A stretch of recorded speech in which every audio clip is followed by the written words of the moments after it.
Hello दोस्तों, पीके first channel में आपका स्वागत है।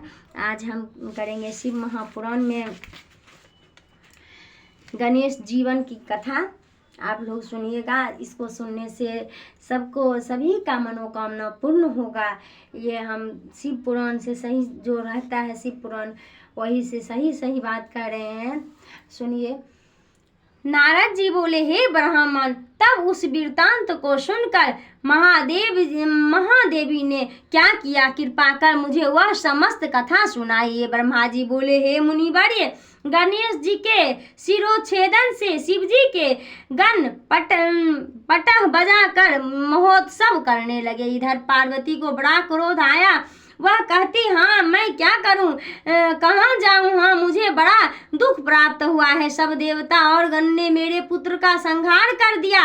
अब मैं भी सबका नाश या प्रलय करूंगी। इस प्रकार दुखी हो पार्वती जी ने 100,000 शक्तियां की रचना कर डाली। तब वे निर्मित शक्तियां जगदम्बा शिवा को प्रणाम कर कहने लगी कि हे माता, क्या आज्ञा होती है।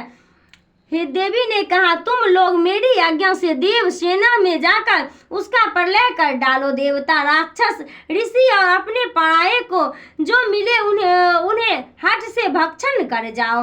पार्वती जी की आज्ञा से वे सब शक्तियां क्रोध में तत्पर हो सब देवतादिकों का भक्षण करने लगी। जहां देखो वहां शक्तियां दिखाई देती थी। वे देवताओं को अपने हाथों से पकड़ कर मुख में डाल देती थी। उनको इस कर्म को देख ब्रह्मा, विष्णु, महेश और इंद्रादि सभी देवता को अपने जीवन की आशा न रही और वे कहने लगे कि क्या देवी अकाल में ही प्रलय कर डालेगी। अब वर्तमान स्थिति में क्या किया जाए, इस पर सबने एक स्वर से विचार कर यह निश्चय किया कि यदि गिरिजा देवी प्रसन्न हो जाए तो सब कार्य बन जाएगा। लौकिक गति दिखाते हुए शंकर जी भी बड़े दुखों को प्राप्त हो सबको मोहने लगे, परंतु शक्तियों के आहत से देवता निष्प्राण हो रहे थे। क्रोधमयी शिवा के मंदिर में जाने का उनका साहस ही न होता था। पार्वती का महाप्रकाशित तेज सभी को अंतप्त कर रहा था। सारे देवता भयभीत हो दूर ही स्थित थे। उसी समय दिव्य दर्शन नारद जी वहां आए तथा ब्रह्मा, विष्णु और शंकर को प्रणाम कर शांति स्थापना कर विचार करने लगे। सब देवताओं ने कहा, हे नारद, तुम्हें अग्रणी बना शिवा के पास चलने का हमने प्रस्ताव स्वीकार किया है। सबने शिवा के पास पहुंचकर उनके शस्त्रों से उनकी स्तुति की। उसे सुन वह परा देवी कुछ न बोली और क्रोध दृष्टि से उनकी ओर देखती रही। तब ऋषियों ने कहा कि हे देवी, क्षमा करो, इस समय संसार हुआ चाहता है। हे अंबिके, तुम्हारे स्वामी भी यहाँ स्थित हैं, उनको तो देखो। साथ ही हम ब्रह्मा, विष्णु आदि सब देवता और आपकी समस्त प्रजा यहाँ हाथ जोड़े खड़ी है। हे परमेश्वरी, अब इन सब का अपराध क्षमा कीजिए। हम सभी व्याकुल हैं, हमारी शांति कीजिए। जब इस प्रकार कहते हुए सब देवता बड़ी दीनता और व्याकुलता से हाथ जोड़े हुए उन चंडिका के समक्ष खड़े हो गए। तब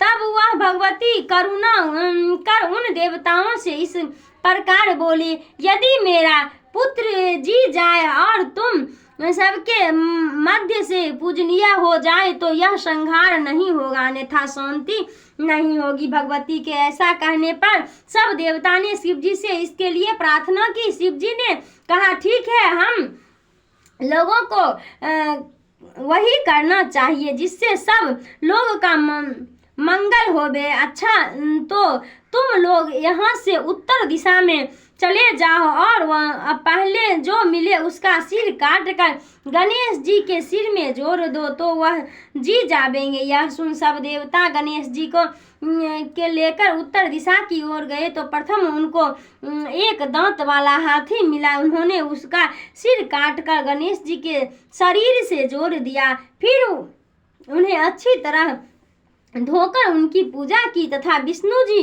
से कहा कि अब जैसा उचित हो वैसा सब कृत्य आप कीजिए। विष्णु जी ने वेद मंत्र के योग से अभिमंत्रित कर शिव जी को स्मरण कर गणेश जी पर जल के छिड़कते ही वह बालक शिव जी की इच्छा से जाग उठा। उस जगमुख रक्तवर्ण सुंदर कांतिमान बालक का प्रसन्न बंदन एवं सुंदर आकृति की शोभा बड़ी ही देवी मान थी। शिवा पुत्र को जीवित हुआ देख सबका दुख दूर हो गया। सबने प्रसन्न हो उन्हें देवी को दिखाया। पार्वती देवी अपने पुत्र को जीवित देख प्रसन्न हो गई। इति शिव महापुराण चतुर्थ कुमार खंड का 17वां अध्याय समाप्त हुआ। मिलते हैं अगले वीडियो में, तब तक के लिए बाय बाय। हमारे चैनल को लाइक कीजिएगा, शेयर कीजिएगा, सब्सक्राइब कीजिएगा।